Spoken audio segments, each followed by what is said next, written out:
কেমন আছো বন্ধুরা? আশা করি সবাই ভালো আছো, আমিও ভালো আছি। তো আজ দেখো শুক্রবার সকাল 9টা।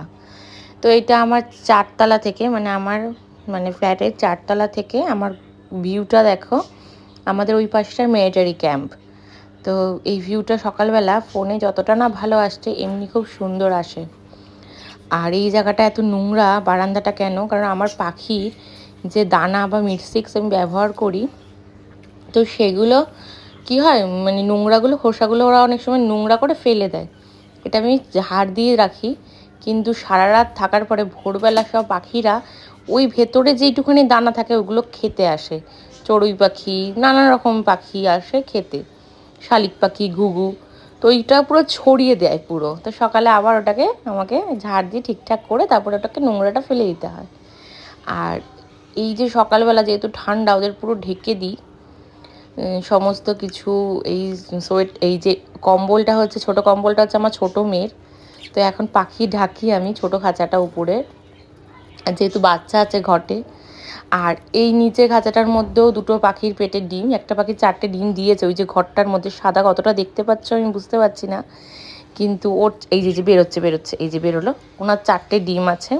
আর এই পাখিটা বেসিক্যালি আমার খুব লক্ষ্মী পাখি, এতটাই লক্ষ্মী। 4টে বাচ্চা এত সুন্দর করে তুলে ফিড করাবে, এত সুন্দর বড় করবে যে মনে হবে লাস্টে মনে হবে মা পাখিটাই বাচ্চা, বাচ্চাগুলোকে এত সুন্দর বড় করবে, মার থেকে বাচ্চাগুলো বড় হয়ে যায়, এত সুন্দর হয়। খুব ভালো আমার এই পাখিটা।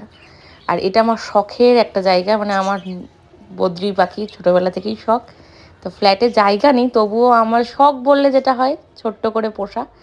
আর এখানে একজনেই আছে, এটা একটা বাচ্চা পাখি, মা বাবার সাথে রাখা যায় না, যখন বড় হয় আলাদা করে দিতে হয়।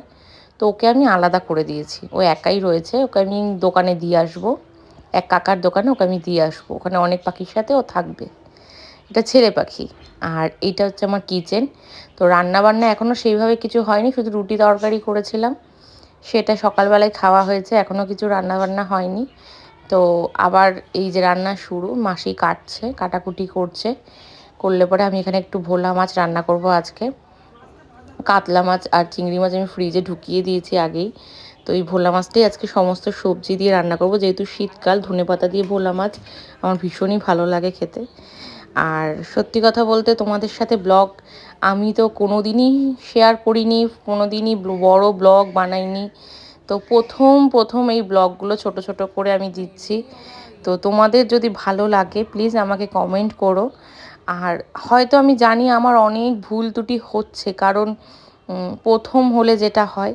তো প্লিজ আমাকে ক্ষমা করে দিও, দিয়ে আমার পাশে একটু থেকো, যাতে আমি আবার তোমাদের পাশে থাকার জন্য উৎসাহী পেয়ে আমি ব্লগ দিতে পারি। আস্তে আস্তে হয়তো একদিন সুন্দর করে ব্লগ সাজিয়ে এডিট করে দিতে পারবো, হোপফুলি সেদিন হয়তো খুব ভালো লাগবে। আজকে হয়তো সেটা পারছি না, কিন্তু একটু সাপোর্ট করো, ঠিক একদিন পারবো।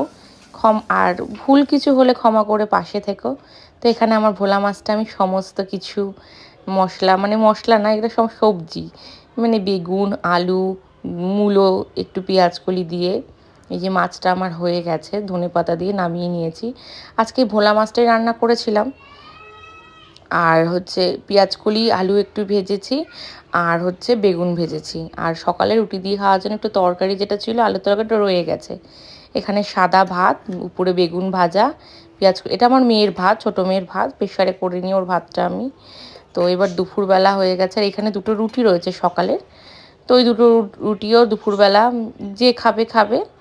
তো এখানে দুপুরবেলা আমরা খেতে বসে পড়েছি। এই যে আরেকজন ফোন দেখছে, বড় মেয়ে তো নিচু হয়ে খায়, ও তাকাবেই না। তো ভালো লাগলে প্লিজ কমেন্ট করো, আর পাশে থেকো, সবাই সুস্থ থেকো, ভালো।